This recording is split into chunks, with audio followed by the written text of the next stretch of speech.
What up, YouTube? I'm going to talk today about my gallbladder surgery, which I got 11 days ago. So I've been recovering for 11 days. And so, just to give you the not preamble, just to explain why I elected to have this surgery. So it was a little over a year ago. Started having really bad pain in my abdomen, and I didn't know why. Well, at first, I'm like, oh, it's because I ate too much. I ate very poorly that day. And at first, I'm just like, oh, yeah, this is typical. Because I've been having stomach problems like for about 20 years now, since my early 20s. Now 42. And just got worse and worse. Long story short, I went to the ER when it just was like becoming intolerable about 2 in the morning. And they did, I forgot the type of scan, whether it was CAT scan, something like that. I think it was a CAT scan, and they told me I had like really bad gallstones, and they gave me some pain meds and sent me home. And yeah, that gallbladder attack fortunately never reoccurred, although I had pain in that area every day since then. Well, every day before then, really I've had pain there for many years. And I've had stomach problems for like 20 years. Yeah, I mean, I had a lot of severe, I don't like to say eating disorder because that's like a noun, a thing. I like to say I had disordered eating. I'd still say I have disordered eating, but it is better now than it used to be. In my mid-20s, it was like at its worst. I was just like, everything I ate hurt me, so I was just doing like super restrictive diets, and I figured if I got my diet perfect, then all my problems would get much better. And yeah, I ended up getting down to about 118 pounds. Just for reference, I'm 6'3", so 118 pounds is like concentration camp victim like weight. And yeah, that wasn't good. I didn't stay that low for very long. I just like went on a crazy binge and gained like 30 pounds in a month, and yeah, I maintained about 150, 160. When I started doing weightlifting, I got up to about 185, 190, and yeah, recently in the last 6, 7 months or so, I've been in the 170s, and so I put off getting my gallbladder surgery because I just didn't get a good feeling about it. I just thought that, if I take more control of my diet, hopefully I won't have another gallbladder attack, which I did not. I still had pain every day. Some days were worse than others. Some days I would have pain even when I like barely ate anything, and it just became really, really frustrating. And I talked to a couple other people who had their gallbladders removed, and I read online the pros and cons, even watched a bunch of videos about it and read YouTube comments, which seems to be how like so many people get educated these days, make of that what you will. But and it just seemed to me that 9 out of 10 people who got it done seemed to have an overall positive experience. And then 10, maybe a little more than 10% of people were like, oh, I wish I hadn't done this. I wish I would have just stuck it out and not took the easy option. Not to say that surgery is an easy option. Well, it's kind of easy up until you wake up after you've had it done and you're like, damn, what have I done? So that's how I felt. So going into surgery, I didn't even know what time the surgery was supposed to happen until the day before. They were supposed to call me 24 hours before. They didn't call me. I had to call them. And they were like, oh, yeah, you can come in at 7 in the morning and surgery will be at 8. So, which was good because you can't drink any water or eat anything before surgery. Originally, they were telling me my surgery was going to be at 3 in the afternoon. So I went there. They did they put an IV in me. The pre-treatment was pre-treatment. The preparation, they like shaved the bottom of my stomach, which is kind of weird. But I guess they need the whole area like clear to be able to stick me with knives. It just makes it easier. And they put an IV in me, and I'm like, oh, what's going to go in the IV? And they're like, well, the anesthesia is going in, and we'll give you some Valium. And I'm like, that's it. And they're like, I'm pretty sure they told me that's it. And of course, they're giving me all this paperwork to sign. If you die, blah, blah, blah, it's not our fault. These things happen. All this stuff. It turns out afterwards, they gave me like 5 different drugs through my AV, including fentanyl. If you're not familiar with fentanyl, it's like 100 times stronger than heroin. And I was not really pleased to discover that they gave me 5 different drugs that I may or may not have consented to. Like, on paper, probably I did, but I was under the understanding they were only giving me 1 drug. But yeah.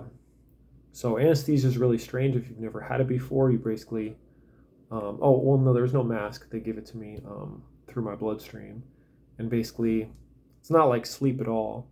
You're in one moment, and then, hour later, you're just in the next moment. There's no sense of time passing. You're just there, conscious, and then you're out, and then you're conscious again. And yeah, when I woke up from that, I was not happy. I felt one of the worst feelings, physically and emotionally, that I've ever felt. And yeah, it was just very, very horrible sensation. And the worst part, see, I could breathe a little bit now. Even now, I'll stand up it's very hard to breathe lower than here. I feel like my breath is stuck in my chest, but right after surgery, I felt like my breath was, I just was like hunched over. I couldn't take a deep breath. And I was just kind of shell-shocked. The doctor didn't come back to talk to me after the surgery, which annoyed me. I still actually haven't 11 days later, I haven't spoke to the doctor. His office just called me to postpone. They're like, oh, he has some emergency. So now you can see him a week later. It'll be like about 21 days by the time I finally talk to him. Yeah, and he was like 20 minutes late for surgery. I didn't get, I don't need warm, fuzzy feelings from the doctor, but I do want to get the feeling that he like cares a little bit. And then I'm not just like, all right, let's cut this guy open and on to the next thing. So, yeah, I woke up. I was only in the hospital for like maybe half hour, 45 minutes after I woke up, and then my friend came to pick me up. And yeah, the first day was horrible. The second day was a little bit better. The third day was the first day that I felt like, I don't know, somewhat like a normal human being. And the pain is still bad. Oh, I only gave me opiate prescription, which I didn't. I'm not going to take opiates unless I'm only human. If I'm in like horrible, horrible pain, I'm not going to try to like be a tough guy and not take opiates. If it's like severe acute pain, then I'll do whatever I have to do to not lose my mind. But yeah, I've just been taking Tylenol, and for the last like 4 or 5 days, I haven't taken anything. Yeah, I think I would have recovered from the surgery a little better if I hadn't quit these over-the-counter sleeping pills that I've become kind of dependent on. Just these Costco, what is it called? Doxycycline or something like that. Just some over-the-counter pills that spontaneously, about a week before my surgery, with the help of my girlfriend, I'm just like, I've been wanting to get off them for a while because I don't like dependency of any kind. It just bothers me. So I quit those, and then I really slept super poorly for like 4 or 5 days. So I was going in. So that's one thing I would caution against is not to go into surgery. Um, if you're really underslept and you don't feel well, I would postpone the surgery. So that might have been a complicating factor. Um, after I had surgery, the first night I slept poorly, but then since then I've been sleeping well. The hardest part is not being able to exercise, not being able to move. I mean, exercise is kind of my therapy, and not being able to do it is, I'm already like in pain. I'm already in recovery from surgery, and then not being able to get those endorphins has been unpleasant. So it's funny, my moods really, really fluctuate a lot throughout the day, more than I've ever experienced in my life. I mean, it's hard to really remember when I was a teenager. Um, I know my moods fluctuated a lot back then, although mostly they were pretty steady. If I was depressed, I was very, very depressed. And if I felt okay, I was pretty much like, okay. Um, yeah, even 2, 3 hours ago, I was just really despairing and just feeling like a lot of regret. And I keep falling in and out of this regret. Like, what have I done? Did I make a very, very stupid decision? And then sometimes I'm just like, oh, I'm just weak. I should have just handled my diet and just dealt with the pain of like an inflamed gallbladder, gallstones, even if it took me 1, 2, 5, 10 years to like dissolve the gallstones, like, or even if I couldn't dissolve the gallstones, like, at least I had my gallbladder, even if it was dysfunctional, just like deal with it, use it as an impetus to eat healthy, and now I've just cut it out. So now my body has to adapt to that, and my problem is not just my gallbladder. Like, my problem is, I don't think I've had a gallstones for 20 years, but I've had digestion problems for 20 years, and food is just one of those things you just have to handle in life. I don't know. I feel like sometimes people don't realize that people who are skinny or normal weight can have really bad food issues, but that's been the case for me for a long time.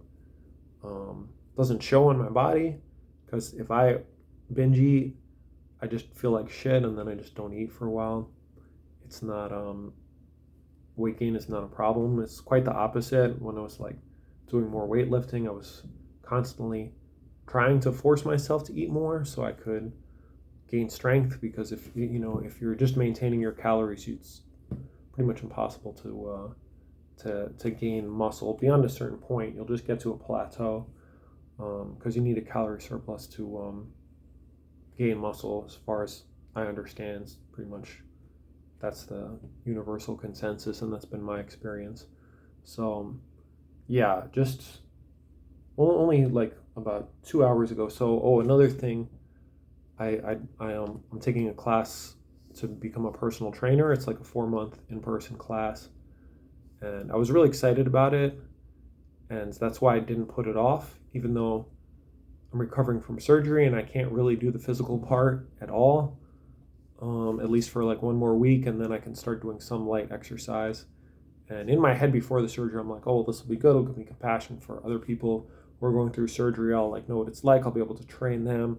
But in reality, spending 3 hours in the gym with other people, watching them do their program, helping them set up their programs, although, I'm not much use yet because I just started the program, so my knowledge is very limited.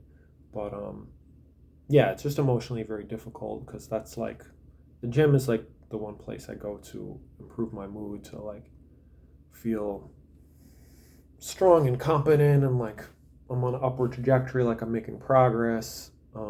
I'm in the zone. I got my music. I got like, I got my endorphins going, but now it's kind of the opposite. I'm just observing others, realizing all the things that I can't do, and when I'm in that situation, I just feel the emotions just building up. Just like, what have you done? You're like horrible, lazy, weak man. Who couldn't handle the pain, so he just cut an organ out of his body. And now your body's still going to have all the same struggles, but it's not going to have a gallbladder to help you. And now you're going to have even more trouble digesting food, and you can never go back. And I can't obviously speak on how I'm going to feel a week from now, a month from now. I'll do a follow-up video.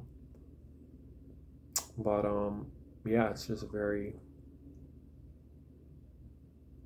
It's just funny from hour to hour. My mood changes so much, so it's even hard to remember just that intensity of like despair that I felt even just a few hours ago,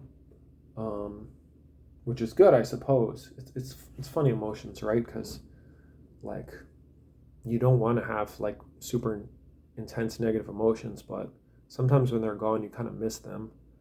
I don't know, like the pain I felt from my gallbladder inflamed, like besides the attack, it was just like a steady, just like ache inside me that just kind of sucked the joy out of life. That's the reason I got this surgery. But as of 11 days in, it's just kind of worse. Like I'm digesting food worse. I have pain where my gallbladder used to be, which of course I just had surgery, so of course I'm gonna have pain. It's hard for me to take deep breaths. It's hard for me to even speak, like to talk much louder than this, to really raise my voice is like painful. So it's just literally there's like a hole inside me, which sounds like, cliche, like a sad song, but I mean that's like physically what my experience is. And before I had the fear, like, oh, I have to eat right, otherwise I'll get another gallbladder attack and then it'll be like really horrible pain. Or I guess my fear was that, well, what if the gallstones come out of the gallbladder and get like lodged in my pancreas? But now I'm just faced with the fear of just chronic disability. Like, what if the rest of my life I can't enjoy food, I can't like put on weight? Although that was part of my motivation, is that most of the people I know who've gotten their gallbladders removed, they have no problem putting on weight. If anything, they have the opposite problem. So, but I don't want to just put on weight. I want to feel good. I want to feel alive. I want to feel I don't know. A part of me feels like I just betrayed my body, and I just got myself cut open so I didn't have to feel pain. And maybe that pain was a good thing. Maybe it was going to motivate me to change my habits. I mean, I don't know. Chronic pain is a challenging thing because often it doesn't motivate you to change your habits, because like if you feel like really bad, no matter what you're doing, it's hard to change, because you're like, if you eat healthy for like a few days or even a week, it almost doesn't really seem to make a difference. It's just like whatever I eat, I feel bad, so it's kind of like anti-motivation. It's so anyway, that's why I got the surgery done, and I have no idea how I'm going to feel. I know 11's kind of an arbitrary day. I just felt like making a video today. Maybe I'll make another video after 21 days, and then maybe a month and a half, and I'll keep updated whoever is listening. It's kind of comforting having a channel nobody really watches, because just going to be a random few people who watch. Since this is a chess channel, I'll mention ever since I played this big tournament in Las Vegas, and then I played one further tournament at the St. Petersburg Chess Club, and since then I just realized like I don't have any excuse to like not put in the work to improve, but I am not putting in the work, and I am not really improving. Like my rating's falling, and I think that I just have to give up playing chess until I have that fire in my belly, because there's only so much energy you have in life, and right now I want to devote most of my energy to this personal training class I'm doing, and to my relationship, and to my daughter when she comes back from camp, and really just thinking about what I want to do with life. And yeah, so probably won't see me playing chess. I'm still doing some tactics from time to time, just for entertainment. And I don't know, chess is an addictive drug, so I don't think I'll be able to quit it for good. It's just not a good feeling to be at a plateau. So I think sometimes you need to take a break from things, um, especially if you just have a lot on your plate that's more urgent. I don't want the things that I enjoy to become an escape. Um, anyway, this went on a little longer than I thought it would. My hourglass is pretty much done. I got an hourglass for meditation, so it's 20 minutes. And yeah, my meditation picked up a bit with this gallbladder surgery because I'm just literally lying around all day with no way to make myself feel good. And I don't know, I'm just trying to go into how I feel instead of running from it. There's this YouTuber I've been listening to, GP Life, I think it's called. It's like big macho guy, got out of jail, and my buddy Zach turned me onto him. And at first I was like, oh, this is like one of these tough love guys that like Zach's always sending me to. So I was pretty skeptical, but I don't know. He's like all about like service and not being selfish. And that's what I was trying to feel at the gym today when I was like feeling just horrible, like I couldn't work out, I couldn't do anything. And then I'm like, well, at the end of the day, people care about what you do for them. Because, everyone's in their own head worrying about themselves all the time. So, so just try to look outward instead of always just worrying about my life and what am I going to do and all this stuff. Just think of ways to serve people. And I don't know, I feel like sometimes it takes a lot of suffering to really realize that that's the answer, because because if you always feel like you're on the cusp of like some kind of pleasure or some kind of relief from your pain, then you're just going to keep chasing and chasing and chasing that. And I don't really want to chase that anymore. I mean, obviously I want to feel better, but I want to bring other people up, and just trying to feel better for the sake of feeling better is not good enough. I was actually going to make YouTube about a week ago, my third or fourth day after surgery. Remember, I woke up and I took somewhat of a decent breath, and I'm like, wow, this is amazing. I feel much better than yesterday. And then I felt better about life, but that lasted like literally about 2 to 3 seconds. Kind of like that feeling you get when you get a package in the mail from Amazon that's like something you wanted. And then, I got high off that feeling for just a few seconds, and then it was normal.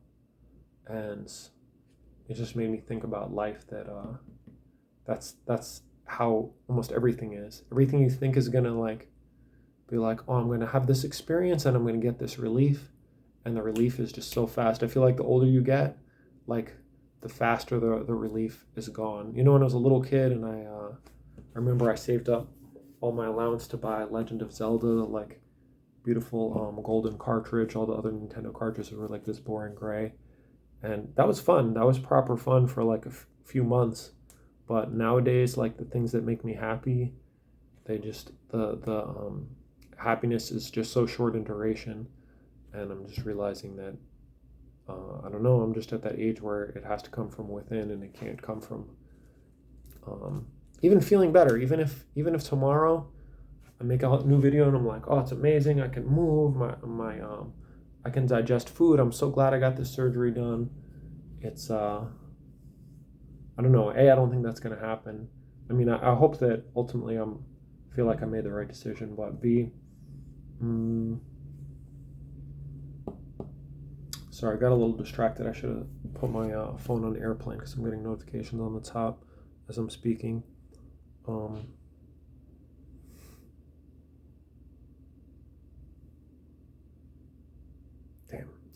Sorry, I'm like just hearing sounds in the hallway, and I'm just like my like creative mind is like shutting off for a second. But yeah, yeah. And another thing this guy in his YouTube said is like, I know the only thing that really makes me happy anymore is like peak experiences and like, you know, like deep emotional connections, feeling like I'm being a positive influence to like my clients and my wife and my child. I think he has one kid, like me, and yeah, that's kind of how I feel.